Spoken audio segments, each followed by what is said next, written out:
Hola, bienvenidos a Mundo 2020, el programa de análisis de Cubavisión Internacional. Soy Richard Ruiz Julián y les saludo desde La Habana, Cuba. Es un placer para mí acompañarles en este y otros programas hasta el regreso de su conductor habitual, Julio César Mejías Cárdenas. Existe en el mundo actual una brecha de tiempo entre la producción de la investigación, su aplicación práctica y la comunicación de sus resultados. Incluso la mayor parte de las veces los actores geopolíticos y sobre todo económicos interfieren en las herramientas existentes para socializar ese conocimiento de forma equitativa a toda la población mundial. Si bien en los organismos internacionales existe consenso en que la tecnología y la innovación constituyen la base para la concreción de los objetivos de desarrollo sustentable de la Agenda 2030, imprescindible para la erradicación de la pobreza y la pobreza extrema, aún resulta insuficiente el acceso a ello por parte de los países en desarrollo. ¿Cómo comunicar entonces la necesidad de ciencia, tecnología e innovación para el sur global? ¿Impacta la brecha digital entre norte y sur o la adversa arquitectura financiera actuales? Sobre ello vamos a dialogar con Mirada 2020 con nuestra invitada para esta ocasión, la periodista y profesora Iramis Alonso Porro, directora de la revista Juventud Técnica.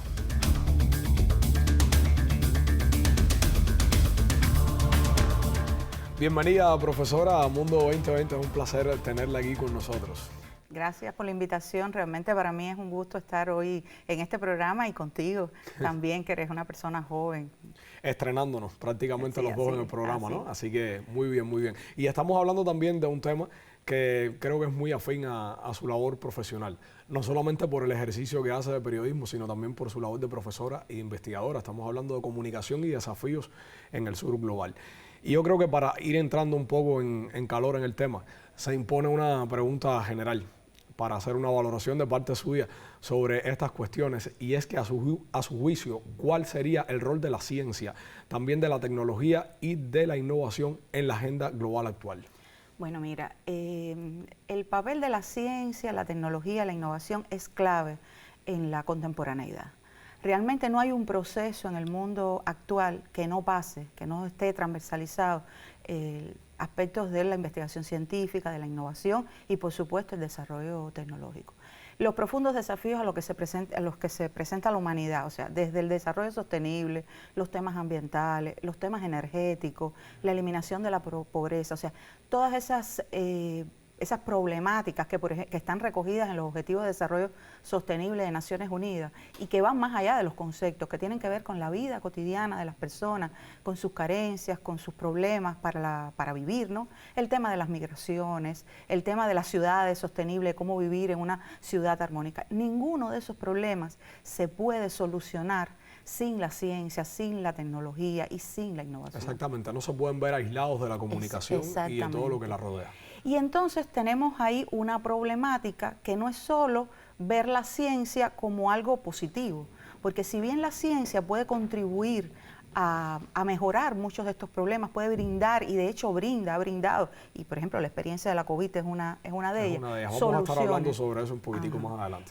Es una de ellas, pero también la ciencia y la tecnología pueden convertirse en un instrumento para reforzar las brechas que existen en la humanidad y que hacen más complejo la solución de esos problemas. Entonces la ciencia y la tecnología, si bien son un instrumento, son una herramienta para solucionar estas problemáticas, también pueden convertirse, si no se ven desde una perspectiva descolonizadora, desde una perspectiva de colaboración, desde una perspectiva de integración, que es a la que apuesta el sur global, se pueden convertir también en una barrera o en incentivar esos mismos problemas que tiene el deber de resolver. Entonces, yo diría que la ciencia, la tecnología y la innovación tienen que verse como un derecho humano, como un derecho de las poblaciones de nuestros pueblos para poder resolver esos problemas que enfrentan cotidianamente. Profesora, comentando usted sobre este tema, me venía a la mente algunas estadísticas relacionadas con el asunto. Y es que según Naciones Unidas, por ejemplo, plantea que aproximadamente 1.000 millones de habitantes del planeta viven en estado de pobreza extrema. Y de este número, pues el 95% específicamente en el sur global, los cuales prácticamente no reciben beneficio alguno de la llamada cuarta revolución industrial, ni tampoco de los grandes saltos y avances de la tecnología y la innovación que van aparejados a ella. Ahora, la pregunta sería, ¿cómo valora usted la ausencia de impacto de la ciencia, las tecnologías y también de las tendencias protagonistas de la revolución digital para el sur global específicamente? Bueno, a ver, como te decía anteriormente, realmente el no acceso a las posibilidades que nos da la ciencia, la tecnología, realmente no es algo que viene dado, tiene una intencionalidad detrás. Cuando hablamos de falta de conectividad, por ejemplo, en nuestros pueblos, cuando hablamos de falta de acceso, digamos, a los medicamentos, ahora vivimos el gran problema del acceso a las vacunas, pero no es solo del acceso a las vacunas, es de acceso a los servicios tan elementales como puede ser el agua potable, ¿verdad? Que también lleva ciencia, porque cada vez en un planeta que además que tiene afectado por el cambio climático, por fenómenos de sequía, poder disponer y poder lograr que haya agua potable para las grandes masas de personas, eso lleva detrás mucha ciencia y tecnología. Entonces, realmente, aquí hay unas políticas intencionadas, ¿verdad? Donde hay un grupo de personas reducido, una pequeña cantidad de personas, que son las personas, digamos, que ostentan los grandes poderes coloniales, porque es una visión colonial, el gran poder de desarrollo, de continuar incrementando sus expectativas de vida, el acceso, digamos, a todos los bienes que crea la ciencia. Y esto implica, por supuesto, que un grupo de personas queden atrás, porque aparentemente los recursos no alcanzan para todos, ¿verdad? Se supone que la ciencia y la tecnología lo que nos ayude es a que esos recursos cada vez más escasos, y estamos hablando desde el combustible hasta los alimentos, se puedan extender y puedan ser más asequibles a todos los problemas. Y no monopolizarlos de alguna manera como lo que usted plantea. Lo que pasa es que el problema no es de ciencia, tecnología e innovación, el problema es de distribución, ¿verdad? El problema es de acceso. Y eso, por ejemplo, hubo vacunas, había vacunas suficientes, sin embargo, las estrategias de que esas vacunas llegaran a las grandes poblaciones afectó hasta países del llamado primer mundo, porque entre los países del llamado primer mundo el acceso a las tecnologías tampoco es igual. No es lo mismo las poblaciones migrantes, su acceso a los bienes que otorga la ciencia, la tecnología y la innovación, que digamos los empoderados de este mundo, los que ostentan el poder. El acceso a la tecnología hoy en día marca también los fenómenos de las brechas en cuanto a poder, en cuanto a la participación,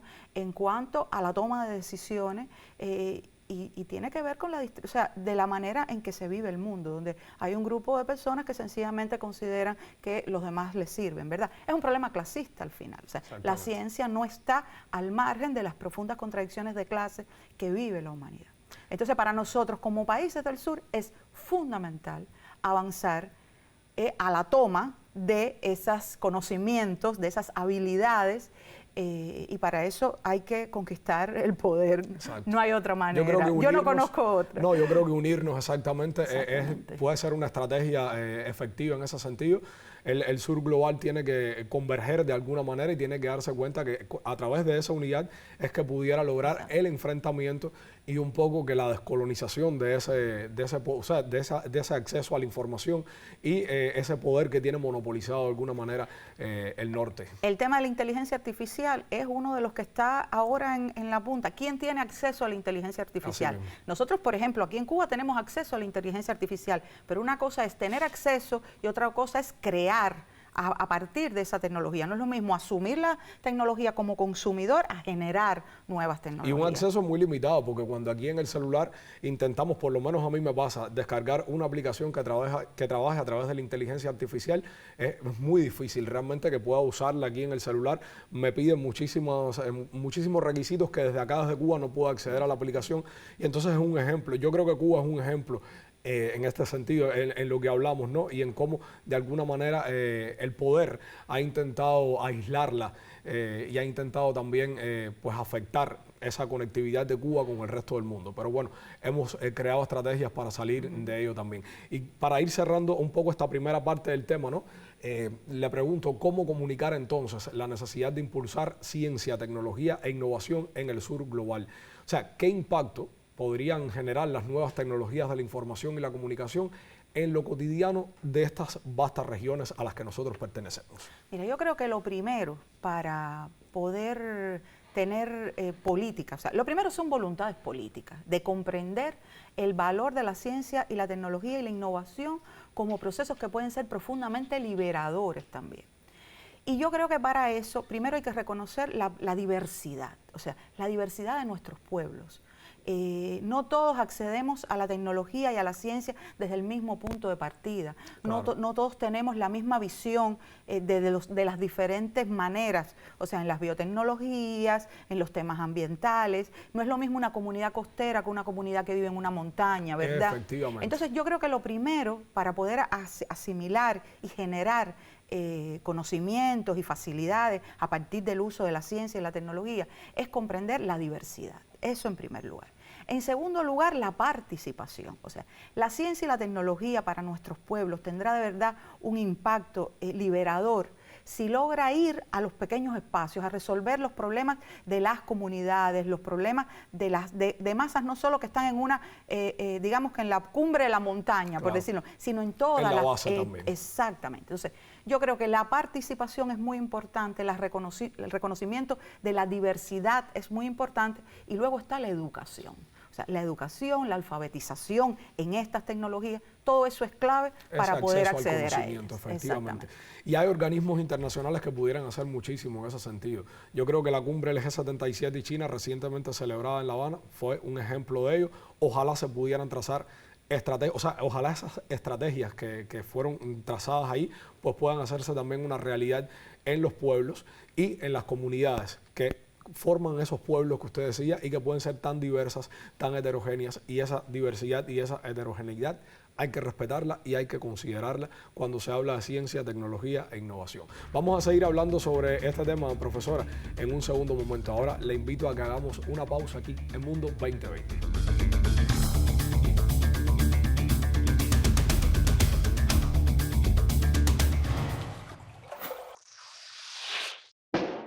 Me gusta viajar al pasado para hacerle preguntas.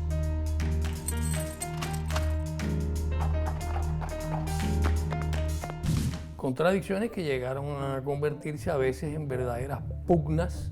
¿Quién podía detener a la mujer en el largo camino de la independencia? La historia es una fuente para aprender de los errores que nos antecedieron.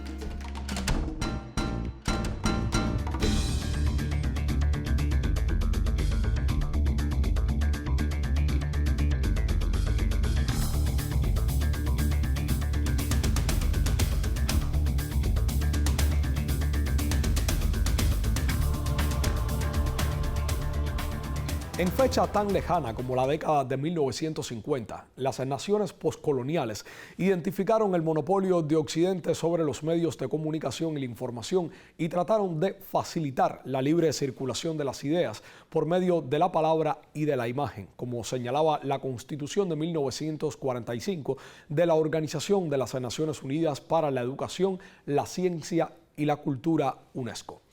Desde entonces, muchas realidades han cambiado drásticamente. La pregunta que se impone es, ¿puede el sur global construir un nuevo orden mundial de la información y la comunicación?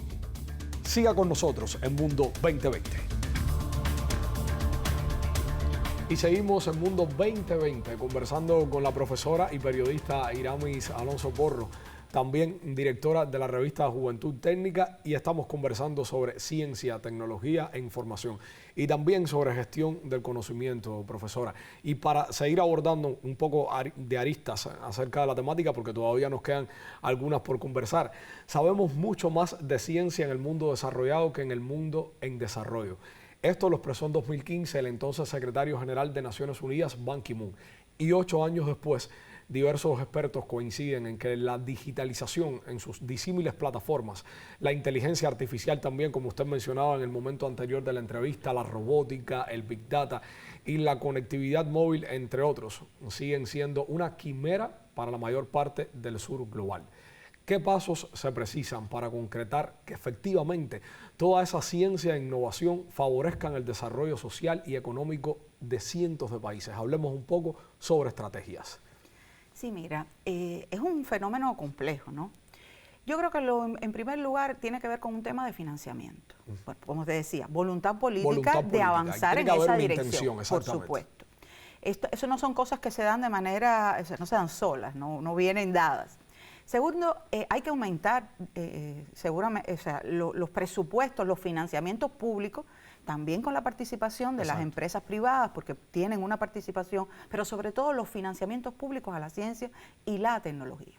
Luego hay que prestar una importancia especial a la creación de redes de científicos, creación de redes de empresarios que apuesten por la ciencia y la tecnología. Y luego hay que atender, como te decía, a las necesidades particulares también de diversos grupos humanos que pueden tener propuestas disímiles de cuáles son sus necesidades, ¿verdad? O sea, no es venir con la ciencia, vamos a hacer esto, es qué necesitamos y qué hay que hacer para lograr esto. Y por supuesto el tema de no sería como un poco como volver a cuando se colonizó América, de alguna forma. Bueno, yo creo que esto es lo que tú necesitas para civilizarte. Y a lo mejor no es lo que, o de hecho, no era lo que necesitaban las comunidades que habitaban en América en ese momento. No puede ser algo instrumental, tiene que ser participativo.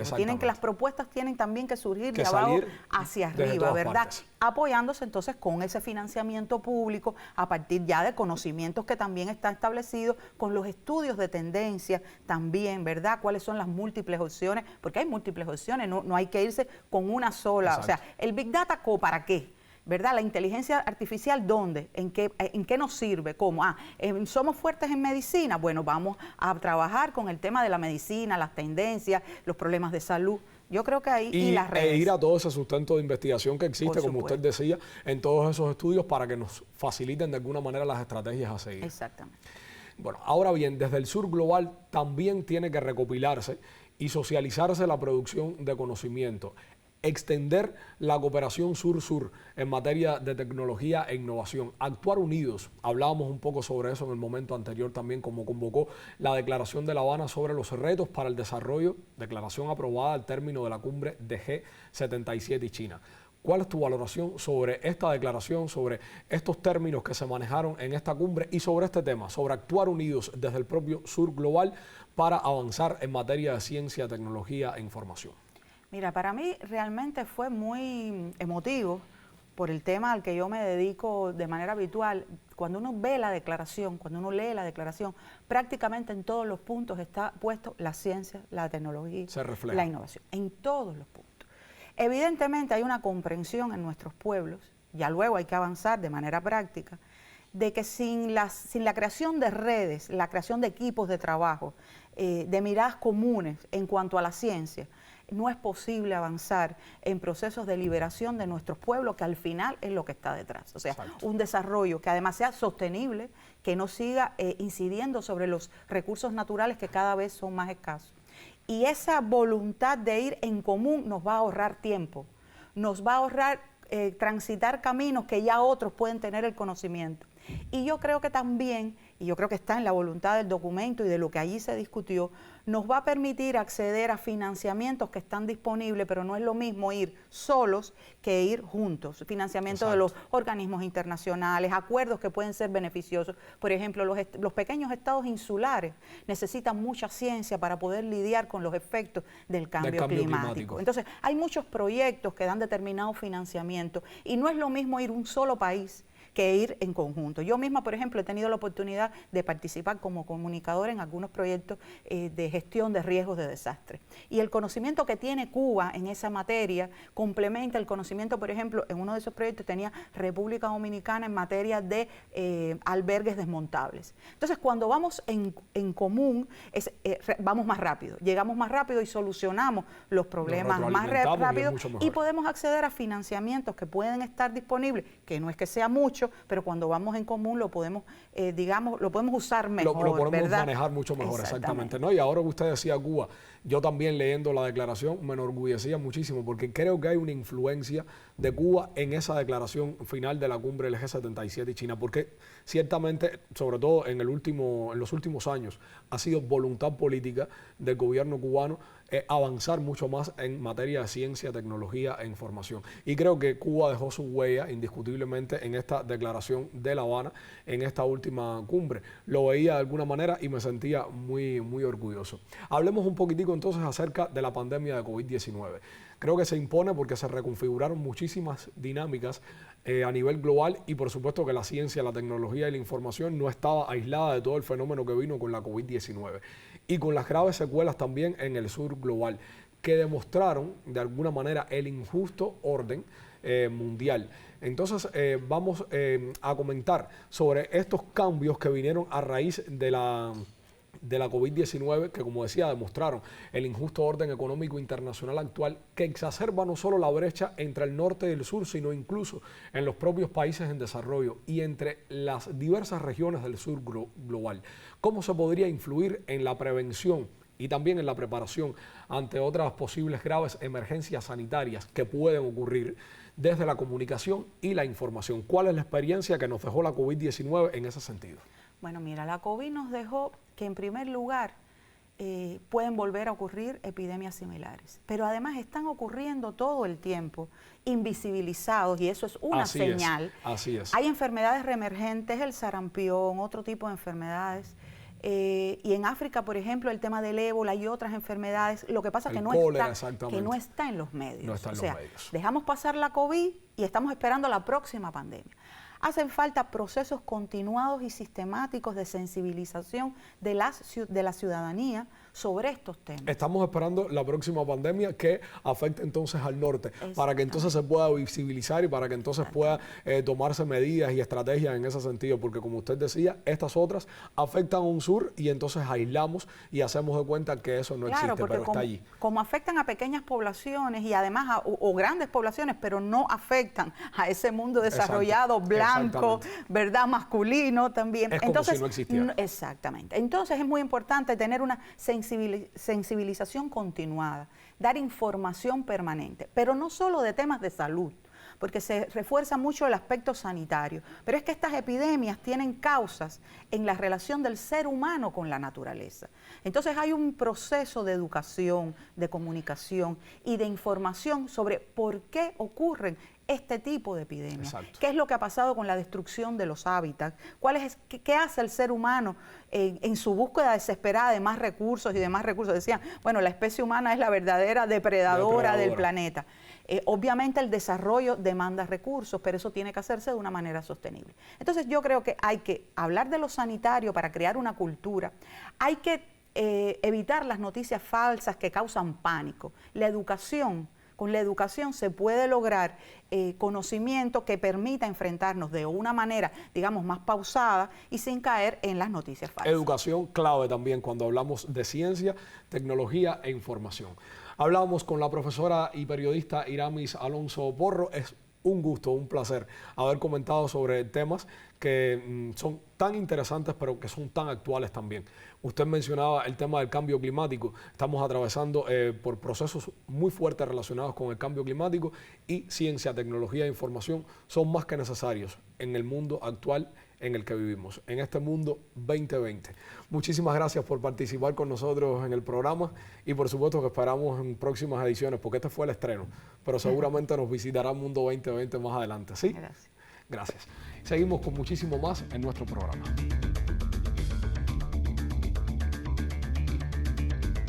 La comunicación y la información sobre ciencia y tecnología, en particular en los medios masivos, deben desempeñar un papel más activo para fomentar la colaboración sur-sur.